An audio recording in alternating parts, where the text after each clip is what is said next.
We're back, like those dinosaurs. Game 2 coming up, Flex versus the Salamander Squadron. What dinosaurs? We are back. It's a classic 90s animated film about dinosaurs coming back to America in modern day. You've got to brush up. They even made a Game Boy game on it. It was fantastic. What did you say, Nick? What was that? 2 people got that, he said. Well, I'm one of them, so. Shouts to Bart, who also knows that movie. No, he does not. Yes, he does. Bart also says the word barn burner. Well, that first one was There's a certainly reason a barn that burner. we made him leave. 22 minutes. Flex comes out, and, well, namesake, flexed on their opposition. That was free. Yeah, I mean, the Salamander squad just had nothing to do. It's more than just free because they picked a squad that was maybe not easily counterable, but had a very simple path on how to be countered. And we still saw breastplates and we still saw urchins and wing blades instead of the things that were going to shut down the damage. Exactly. We talked about it almost ad nauseum in the beginning, where it's like there are items that are specifically against these characters. If you're going to left click a lot, I'm going to build a Midgardian mail, a Witchblade, a Frostbound hammer, and Feebling doesn't exist, but Runic Shield does. There are so many options, and we just didn't see them out of Salamander Squadron. And honestly, if you're going to play at the high level, that's what separates you away from the rest of the pack. It's also weird that they banned Odin, the one character that has like major amounts of attack speed reduction in the kit. Well, actually, that's funny. They banned Odin in the second round of bans, at which point Team Flex only had the Kali. Do you think that Chronos was... Chiron. Well, you got to have a hunter. Do you think that Chronos was influenced by the Odin ban? I don't know, man. Either way. Let's see what happens in Game 2. Yeah, we've got another picks and ban phase coming for you right now. And here we are, Team Flex again with the numero uno pick.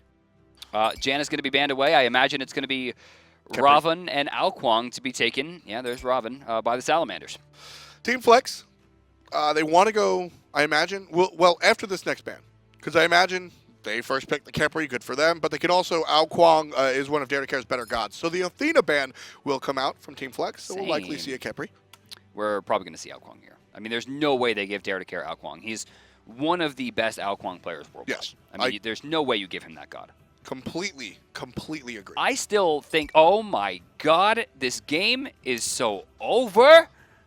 You think DaretoCare can carry the entire team? DaretoCare is going to walk through this game like a man on fire. What gives you the idea that DaretoCare can carry a game? The fact that it hasn't been picked yet is mind-blowing. Oh my god, they didn't take it! By the way, just for the record, I was making a joke because DaretoCare kind of carried that last game. So, Isis is going to be the option for Team Flex. Now, I know Lassiz has a good Isis, but I know DaretoCare has a fantastic Alquang, who is a great pick regardless of the situation. Chronos gets picked up. Yeah. Chronos and a Sobek. Maybe they agreed, like, all right, no Alquang. Maybe they agreed. Maybe it's that old gentleman's agreement, no shotguns, no Alquangs? No shotguns, God bless. All shotguns. Chiron, another top pick here with... also, Sobek getting picked up before Geb. Salamander Squadron really reaching into this machine here. Yeah, for me, Salamander Squadron picking up a god like Sobek tells me one of two things: either they have a plan later on for a composition that maybe includes an Awilix, or this is just a comfort pick. Well, Team Flex takes Thor, giving away Geb, which ensures that it's going to get banned by the Salamanders, or they can put Sobek, of course, into the solo lane and grab it. No, it's going to be Vamana taken. Smart pick here. Back to the ban phase. Where Alquang is still on the table. Yeah, right now, if I'm Salamander Squadron, very simply, I'm taking away Alquang and I'm taking away Geb, but I'm not, so they're taking away Odin.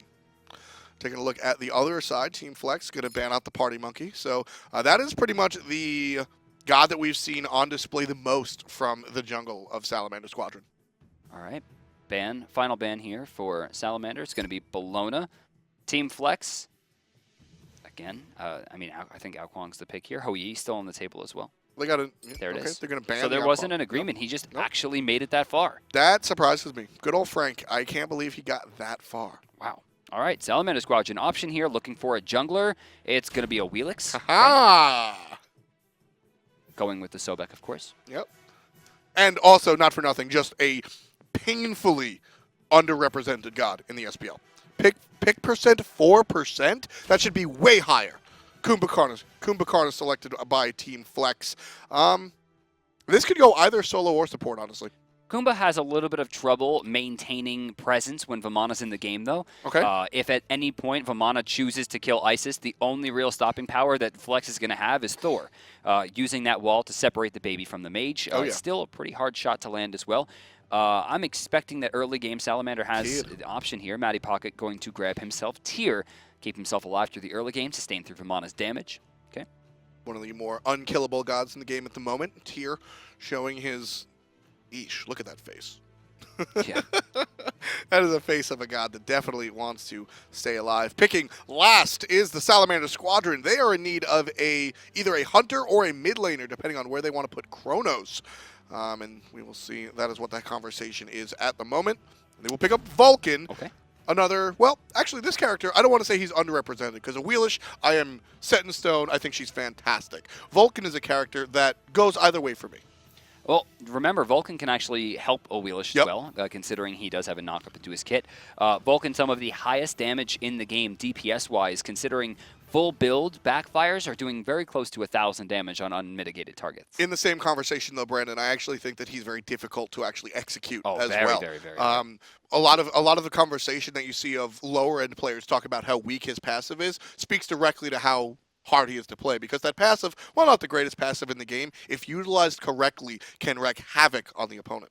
Sheyka, gonna spot this. Sprint gonna get used. Groggy Strike, Lassiz Spirit Ball, going for the Wind Gust. Wind Gust it is. And there's the damage. There's the Fearless. There's the basic Ocean. Start things off at the 30-second mark. Lassiz very low. Ooh, the rest of Salamander Squadron. They're dancing the salsa Rachetier now right very low. now. fineokay. iFates, that's 2 kills. Matty looking for the Fearless. He's got 2. Gonna pick up a kill. He's in trouble now. Another return kill. 3 for Salsa Squadron. Salsa Squadron? Yeah. What? I noticed that too. Salsa Squadron. Yeah. A little bit of spice, and they're trying to dance their way to victory. The blue team versus the Salsa Squadron. Adonis. I don't know if we got to play Adonis on that. That was, come on, man. Well, either way, we start this game off at 8,300 gold instead of 7,500, and 2 to 3 of the kills. All right, ladies and gentlemen, let her rip. This is the Smite Season 3 Pro League. As you guys can see, we're in relegations. I'm going to make one guess. I bet you when we come back, the names are different. Oh, and Kevin's trying to skirt here. Think he's gonna. You can't fool us, man. We know what's going on. I, for one, am a fan of the Salsa Squadron, but Salamander Squadron definitely want to get their situation right. So, again, let's talk a little bit about how that early game mess actually impacted it. Like I said, both teams wind up with 8,300 gold, right? Yeah. Give or take 20. Both teams wind up with 8,300 gold on either side. 3-2, I don't care that the difference in the kills. We're even, but we're just augmented. Wait, who is team? Where did the blue team go? I'm missing my Salsa Squad. This is something, man. Oh well, we've taken the spice out of life here, but in 30 seconds in, that was good. I'm gonna give you that one. That was good. 30 seconds in, we'll take a look at Isis, still pushing up the wave. Lassiz, as I said, this is a god that I think Lassiz. Yeah. Isis is a Lassiz god. Yes, same. Although, I mean, so far Chronos did better. Sure. Also, Sheyka just tried to block an AoE auto attack. Yep. You gotta watch that. Nice. iFates doesn't have a way out of this. I don't know why he wants to lose this game so badly, but it's very clear that he does. Let me take a look at the items right quick, because I have a feeling if you're playing Awilix, you generally you generally want to start with the red pot. I'm actually not sure if he started with that red pot originally. There's, I mean, 900 gold for boots. But you got yeah, he would just be getting there now. Even with the extra gold from the kills that we saw. Yeah, yeah. I mean, it's a total amount of gold if he had any potions at all. Yep, very true. fineokay. No. He's fine. Okay. I thought he was going to dash in. Does he have his dash? I'm assuming 2-2-3 at this point. Can we actually hover on Vamana? Yeah, 2-2-3. Yep. Not very, just looking for the damage here. Trying to clear the wave as efficiently as possible. As is this solo lane way. That was an important shot, because not only did he apply 2 stacks of bluestone and get a decent amount of damage, but the archers have gotten 4 hits off. Mattypocket, why is he going back in? The archers are destroying him at this stage, and now he cannot move back into the wave. He must use his teleport here, or he will die. And that's what we'll see. And that's one of the big things about solo lane with the change to relics, is that for as much as we've spoken about these relics at level 1, it's a Ocean's got the slow here. Incon going for the groggy strike. Rachetier very smart to get that fling off. Still a good shot from Ocean. He'll send some damage into the Sobek as well. Like the play from Sobek. Again, I was, when I saw the Sobek pick, I said maybe it'll be an Awilix, maybe it's a comfort pick. Might be both. It's true. Might be both, because that pluck right there, that's a Sobek player's pluck. You know, and Sops is not a name that we know. I mean, we've seen him in relegation, but this is not a player that I think we know very much of. And a lot of times when you have a Hunter player that's unknown, a lot of times they have a Chronos in their god pool because they see it played in the SPL, they see how easy it is in ranked, and it becomes one of their more familiar gods. And honestly, he doesn't have a very easy game in competitive. Oh. Not quite. Sprint popped out by Team Flex as they see the onslaught the Salamander Squadron is planning. Long-range pluck into the beads pull. Oceans is without purification now. And there's the dodge out of DaretoCare. That's a wall, but it was not on the right side. DaretoCare will take some damage. Rachetier forcing his sprint as Lassiz throws a Spirit Ball. Salamander Squadron, I like this composition. They seem already, just 3 minutes in, they seem more confident on these characters. I think that fight early on, Brandon, while it didn't do anything to help out the gold situation since both teams wound up at the same amount of gold, I think it helped the momentum. I think it helped the confidence factor of this squad. Still, Lassiz, almost 3 levels. Let's actually take a look at Sheyka, where he is. He should hit 5, yeah. So he's about 1.8, 1.9 levels down at this stage of the game on a character who doesn't do well from behind at all. Is that the reason we don't see much Vulcan, or is it just the fact that we don't have a lot of players that play Vulcan? No, he's very, very risky. His early game is decent, but the problem winds up being is if he falls behind, he doesn't do anything. He's unsafe, he doesn't have CC immunity in his kit, he doesn't have damage reduction, he doesn't have a heal. Compared to characters like Isis or Chronos, or even Nox has a dash. I mean, Backfire, it's very hard to count that as a true dash. Yeah, I mean, you've got Backfire, then you've got the meatball at your feet, right? There really isn't a lot of options for That's an anti-Kali attack at best. A lot of times I kind of equate Vulcan to Habwa, actually. I think they have a lot in common as far as just how vulnerable they are and how much damage they can deal. That's the upside to this Vulcan. We talked about the downside of him being hard to play from behind, but you know, if he stays even or gets ahead, watch out. Mattypocket just barely not getting hit by that knock-up. In fact, I think if there was like a 4 to 5 degree difference in his angle away from that that knock-up, he would have taken it. If his turn speed was a little bit slower. I'm so triggered. I can't deal with this. Mattypocket dealing with the onslaught of minions on the right side, going to tank up some of it, but no harm, no foul. He'll be able to heal that up if he walks towards the wave. Mattypocket moving back up. No, teleport available in a few seconds, and it looks like he's going to take this opportunity to back. Very smart. And iFates is just sitting here with his hand in his pocket. And DaretoCare is putting his hands in Sops' pockets and taking all the money that Chronos got. It's going to be the first death on the side of the Hunter for Salamander Squadron. And with that distance, Team Flex is thinking about the Gold Fury, but once they see the mid and the support, they're DaretoCare got a perfect wall there, but doesn't quite get the double tap. Vulcan just a little bit too far away. I want to see how this Vulcan plays, because Vulcan is a character. I actually really like watching Vulcan. Vulcan is definitely a character, correct. He's a lot of fun. Another purification on the grab out of iFates. And Spirit Ball to hit Sheyka. Double tap again, not going to hit Vulcan. Maybe there's a new Vulcan passive we don't know about. That's not a thing. No, come on. Vulcan's new passive is that he doesn't get hit by 2 taps from the same ability. That's why we haven't seen multiple hits of the Wingus. Watch. See? Couldn't hit him. I'm not even messing around. I think he got hit twice there. I actually think he walked into the last 2 Wingus shots. So maybe his passive not functioning as well. No, it's half the amount of hits that a move can do at maximum potential hits. You know, talking about something that actually has to do with Vulcan here. It turns the bleed off of Kali, too. Vulcan finishes boots and does not have a Doom Orb. Very not a bad idea. Very interesting choice there. Talk to me about why that's not a bad idea. I mean, if you consider the fact that he's going to be targeted, if he gets the Doom Orb online and they continue to camp this lane, he's going to lose the stacks. On top of the fact that boots will increase his movement speed and, as a result, directly increase his survivability. Great wall coming out from DaretoCare. And that way? Sobek is dash already down. Dare's going to go in the sky, and he's going to chase all the way to China, right on top of the croc, and down goes the support. It was good that Dare actually went up into the ult because Ocean's misplayed there. He threw out that that masterful shot just a little bit too soon. Had he waited another like quarter to half second, the slow would have activated because the sprint would have wore off. But honestly, it's probably at that point very hard to see where the Sobek was, if it was still on, while keeping the timer. This is a force. Team Flex has gotten a kill, but it's not enough. Well, iFates don't do it. I will miss you, friend. iFates. He's crippled, he's locked down, and he's killed. Incon credited with that one. And the run away from the mid laner. The dash, or the root rather, has to be purified out by Sheyka. So Vulcan will be safe, but the red buff won't be. Here comes Sobek trying to make his name known, but Team Flex already on top of the red buff. Vamana coming in. Hits 3 people with the knock-up, almost everyone with the Armored Umbrella. Ton of damage, forcing the blue team to retreat. But honestly, did they need much more? I think that exchange put Vamana on top of the player damage.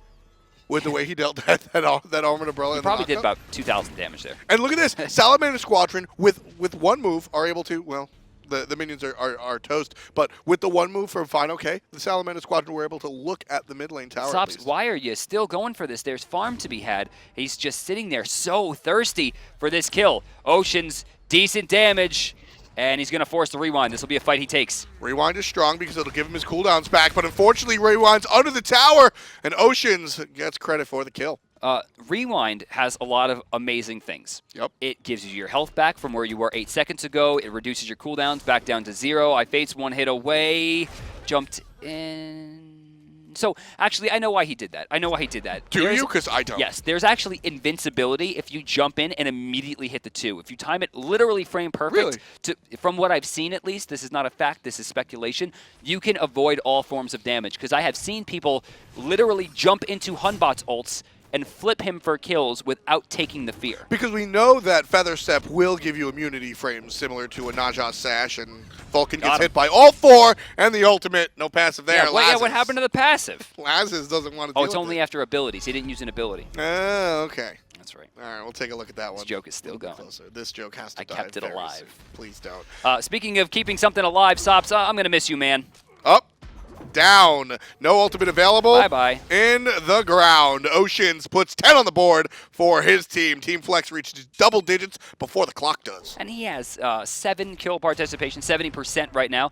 No double tap. Awilix sharing Vulcan's passive. But look at that. I love DaretoCare's like attention to efficiency. He gets the stun out, deals the damage with the hammer, and then while the hammer's out, takes out the ward. 2 for 1. Yeah. He's dealing two things at once. Truly a multitasker. So a rather even matchup right here. As you see, Mattypocket slightly behind in level, but doesn't have a lot of mana to him. fineokay about a little bit less in health, but has more mana plus the blue buff, controls the lane. Mattypocket, however, still does have his teleport, meaning there's not too much pressure here that he can't handle. iFates shading over to the right side, but one more time. Not going to go for the kill. Meanwhile, DaretoCare taking out this mid laner. Every single time we go to that solo lane to try to talk about the solo laners, DaretoCare is just killing somebody. I mean, this is, as I said, DaretoCare is a foot on the gas type player, and iFates takes out Mattypocket 2-on-1. That has to be, unfortunately for Matty, a misplay. Ooh, 270 damage. Woof. Ocean's gutting that Constellation out. Sops does have rewind, but remember, it is an 8-second timer, meaning every 8 seconds that goes by is kind of like saving his health. Talk to me about that ward. A lot of times we see wards in the mid lane to show the rotations coming out from the jungle or the mid laner.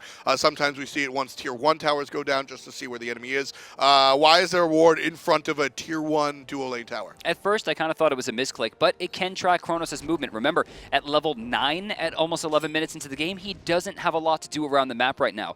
And since he is a character who doesn't have a lot of escape potential aside from rewind, he's going to want to sit near his tower safely. This should track most of his movement and encourage more rotation from Oceans. Right now, Lassiz is the one making the rotation, taking out the farm on the left side.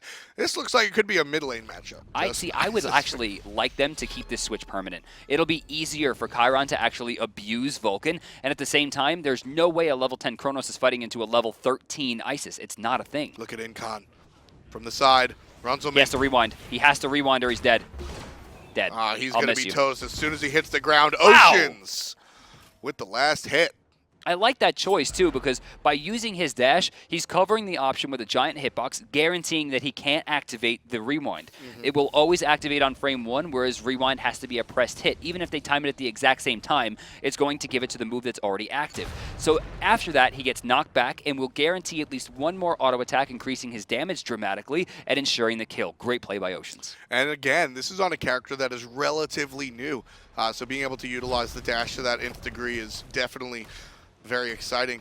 There's the ultimate out of Vulcan, and it's just going to be walked away from by Lassiz and Oceans. Very little damage being dealt there. DaretoCare gets a pretty big swing off. You see iFates take about 40% of his health. Oh, wow. We're looking towards Gold Fury fight once again. They're grouping up towards the mid lane. fineokay rotates over. Ooh, the stun through the wall, and Lassiz hits 3 out of 4 of those shots. The slow is Silence. strong. And forces the ult. Beautiful play. That's exactly what Team Flex wants if they can't get the kill right now. Crocodile, isolated. Rachetier going to have to dash away from this one. He's going the wrong way. Wingust not going to do a lot of damage. Actually, it should have Lassiz abandon the hit because he didn't realize that Incon had control. Well, the sprint's been popped, and DaretoCare has been landed. He's So going up. everybody's looking at the Crocodile, and DaretoCare is looking at the Chronos. He's got to get away from that one as Rachetier falls. Mattypocket credited with that one. Let's look Lassiz at- doing most of the damage. I like this. I like this match. Chronos should take DaretoCare head on. I will miss but you. he should not take the rest of Team Blocked. Flex anywhere. Oceans, one more time, takes That out was Chronos. an insane wall. Not only stuns him and creates a funnel for his team to just drive into, but it also blocks the path off as an escape where he could have walked through the Thor who had no mana. DaretoCare, another perfect play. I mean, Dare has been on point. And I mean, I mentioned it earlier. There are a lot of big names on this team, but I look to DaretoCare to really, I don't want to say carry these games, but be a driving force to a lot of what Flex can do. Vamana forces creeps into the tier 2 tower, but will retreat and go for the boars with the Gold Fury still alive.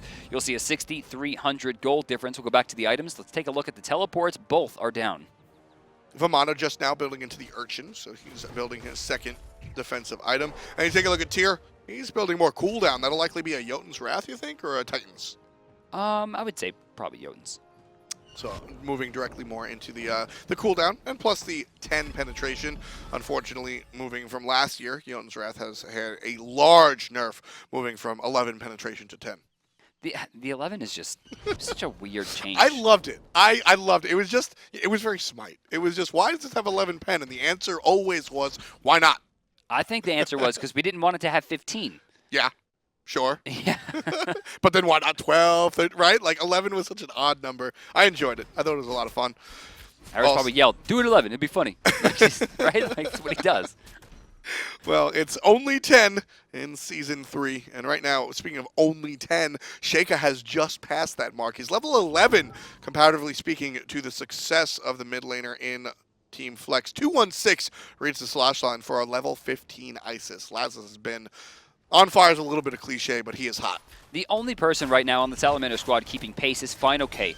Not only is he keeping pace, but he's actually ahead of Mattypocket in both kill. Oh wait, no, nowhere near enough damage. Not with that build. Almost. Team Flex takes out the support bye-bye. player. Bye-bye.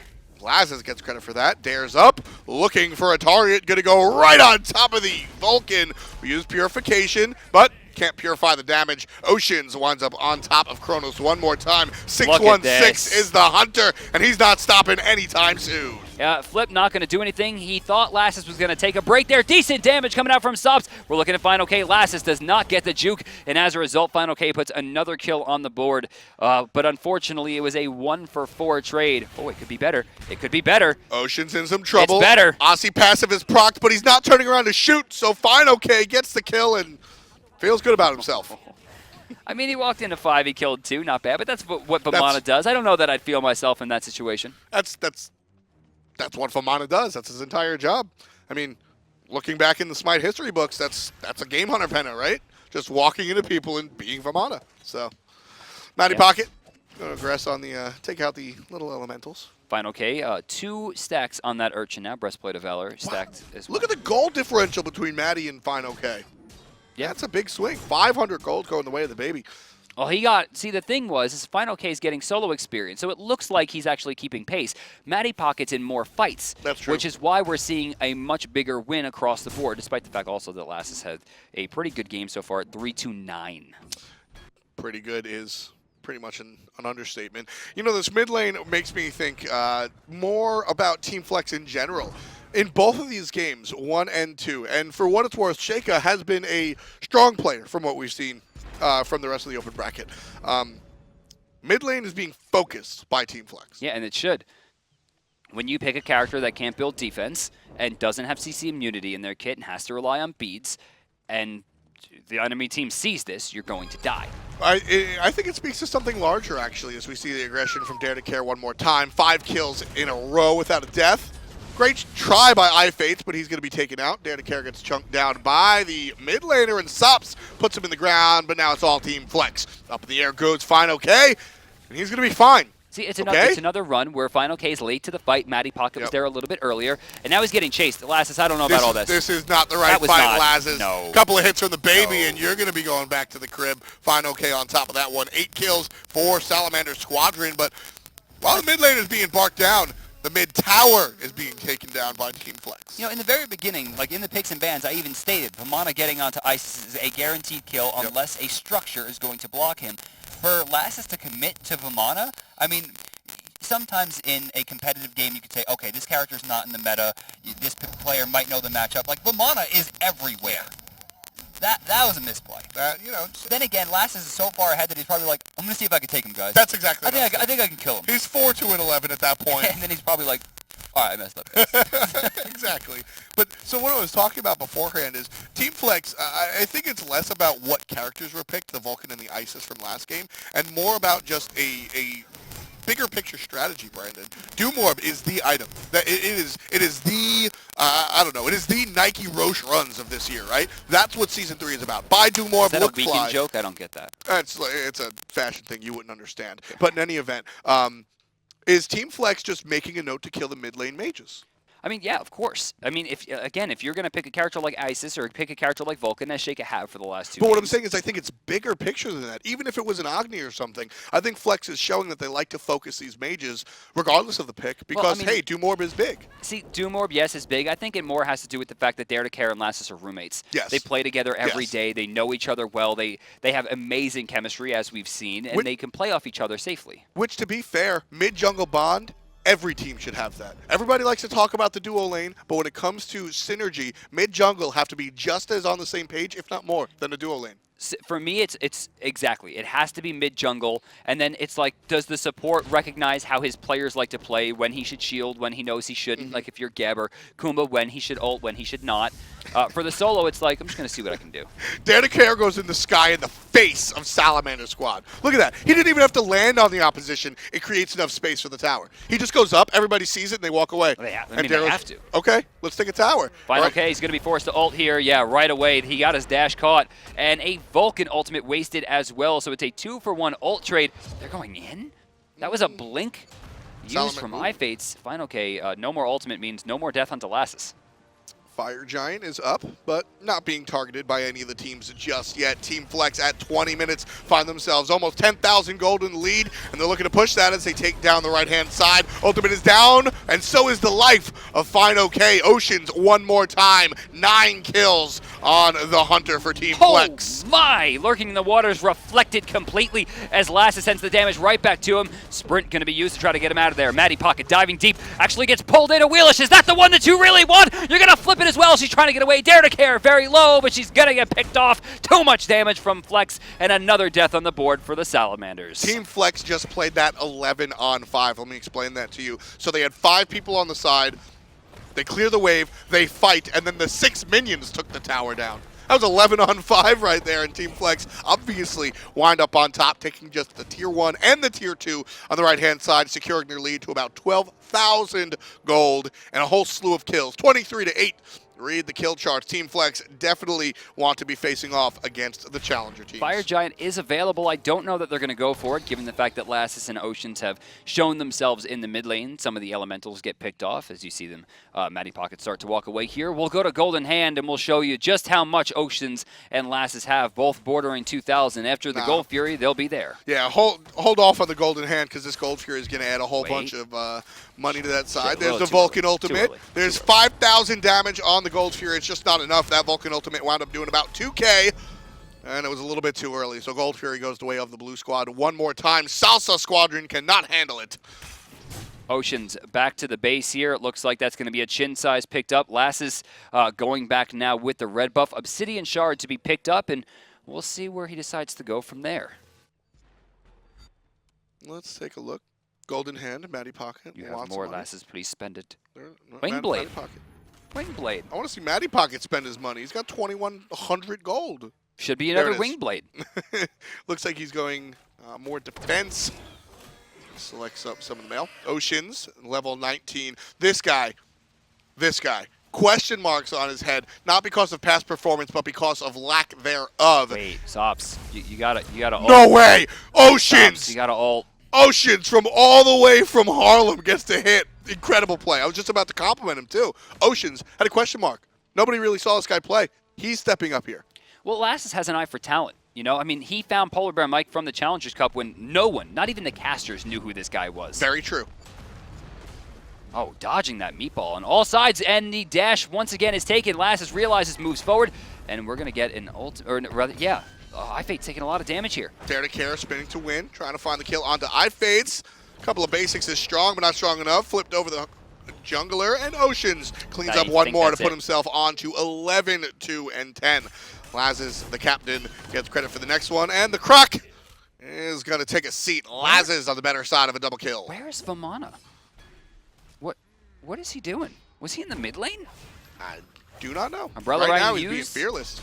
He's getting stunned. He's Hey, getting slowed. He got stopped. It's the third time his dash has been taken. Lassiz finding the kill. That time Sops is alive again.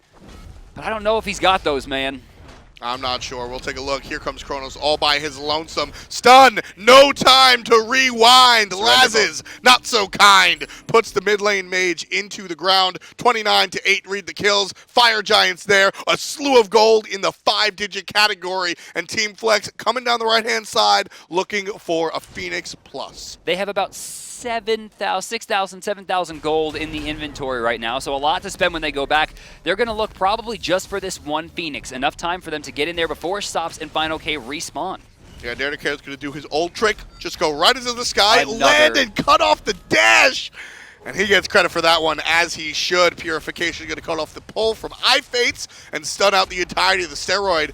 And Fates doesn't even want to fight with it anyway, jumps away to the safety of the fountain. When you play Vulcan and you're forced into a Jade Mountain helmet, right? Like, that's it.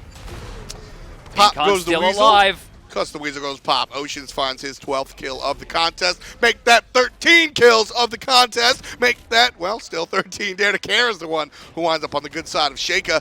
Here comes the baby. Hunting down Lassiz. No wall. Is it enough? There's a root. There's a fearless. That's teamwork, ladies and gentlemen. Lassiz, just for the moment, though. Does he have a stun? It. Umbrella rang, or rather, Armored Umbrella. He missed! Or no, it didn't do enough damage? Did not do enough damage. Lassiz lives and kills! No forgiveness coming out from the mid laner for Team Flex as he finds himself 34 kills for his team. A teleport coming in here. Mattypocket back for full health. Rachetier, how long until the dash is up? DaretoCare trying to go in. Not a lot of mana. Mid Phoenix to fall. That's the second bird to go down. Fire Giant still not available. This is crazy. They're going to go for another one? Incon's pushing it. He's got all his cooldowns back up, including the ultimate. DaretoCare in the sky, playing the satellite and looking to land. And that's what he does. Crocodile going to fall. Not going to die. Wow, not enough? Wow, just barely not enough, but it don't matter. Team Flex take out the important defenders of the base. All 3 Phoenixes are now dead. They still have 2 minutes on this Fire Giant. They can actually take their back here and spend this money. Nah, this is a fight. Golden Hand is over 11,000, closer to 12 at this point. They're going to go right in. Vulcan ult actually puts Incon into nap time. Chaos Titan is all but dead. Ladies and gentlemen, Team Flex with over 2,000 gold on each of their players walk right into the enemy base and take them out. Team Flex, they're your winners for North American Relegation Phase 1 Week 2 North America. I wonder if there was actually anyone out there that thought anyone in this bracket was going to give an actual set to this team. I mean, you know what? Team Flex from last week, I thought that there was a little bit of competition here, taking a look at the brackets. But as we noted in game number 1, they have stepped up in just a week's time. Let's take a look at that mess of a first fight as they approach in between the Tier 1 and Tier 2 on the Chaos side. You'll see the sprint gets activated. They're going to look 100% to Sheyka. Yeah, everybody just taking a look at the Vulcan. As you said, he doesn't really have any buttons to press outside of that back off, but take a look at the response from the Salamander Squadron. They immediately understand that everybody's level 1. There's not a lot of options to press, and honestly, I don't think there was a lot of organization here. I think everybody just sort of found somebody and hit their buttons. Rachetier, I think, forgot what Tier does. Because when he juked back the other way, he allowed Mattypocket to actually get closer to the escape. Yep. Had he gone forward, it's likely it would have been another kill, but it didn't matter. Even with a loss in kills, they still got the first blood bounty, and even somehow with a loss in gold there, it winds up still being Flex on top. Yeah, I mean, it just wound up being an exciting beginning of the game, and as I said, a little bit of disorganization led the way to that situation. And Team Flex is one of the most powerful teams when it comes to name recognition, but the one guy that you probably don't know as well as the rest is Oceans, and today, it was his game. It definitely was. I mean, the guy played out of his mind. Starting here, check this out. He blocks him off, decent damage. He actually got the masterful shot off while he was getting hit by that knockback, and then goes right for it. Shot right through the heart, and it guarantees the kill. Yeah, I mean, Oceans, this is fantastic, and I really enjoyed watching a lot of this because when it comes down to a hunter, it's very different than when you're looking at other characters, right? You want to see intricacy of how the abilities play and how well you understand your character and this, that, and the third, which are all very important things when it comes to a hunter. But more than that, if I'm just learning about a hunter, I want to see how accurate you are. And Oceans brought the accuracy. Not only did he get that kill there, but by using his ultimate, he stops the stop time from stunning him, dashes right in, knowing that Rachetier has literally one option, and that's to dash away. As a result, able to move forward, does decent damage control. Right there, I feel like if iFates got a better target, there was a chance there. DaretoCare winds up getting out of that one. Lassiz gets this kill, and Oceans just continues to barrel away. Yeah, and he's just looking at the target that he needs to, right? He makes sure that he doesn't get pulled by the Awilix and just always looking at either a target or the tower. And that's exactly what he tries to find. In that last one, he actually uses the masterful shot as he's coming down. And when it hits, it's a guaranteed kill. He's not even focused on that. He knows he's guaranteed it. Yep. He's already looking at the back line. Such good play coming out from Oceans. Very excited to see if he makes it to the SPL, how well he'll do. Don't forget, this will conclude our phase number 1 of Relegations, which means the open bracket is done, but it's not the end for Relegations. There's 2 more phases, one of which these winners, North America has to celebrate Team Flex, and last week's winners, problem solved. They will go on to face the top-tier Challenger Cup teams. As you said, Neil Ma is number 1, and they will be able to choose who they want to fight, and then the winners of next week will go on to face the Pro League. I am really excited for Neil Ma, which is most likely going to fight Flex. Most notably for me is Glick versus Lassiz. Glick has a very strange god pool that Lassiz might not be ready for. Lassiz has got to practice that Nox going in next week. I don't think there's a player alive that knows Glick that doesn't know that he is probably the best Nox player in North America. Very true. Also, fun fact, Glick, player for Neil Ma, is from New York.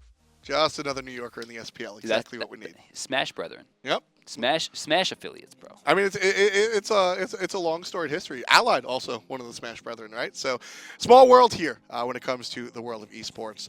Anyway, phase 2 of Relegations coming up next week. Make sure to join us. Same place, same time. Smite game, 1 p.m. So for myself, Brandon, Adonis, Hindu Man, everybody behind the scenes, especially Peckies, we'll see you next week.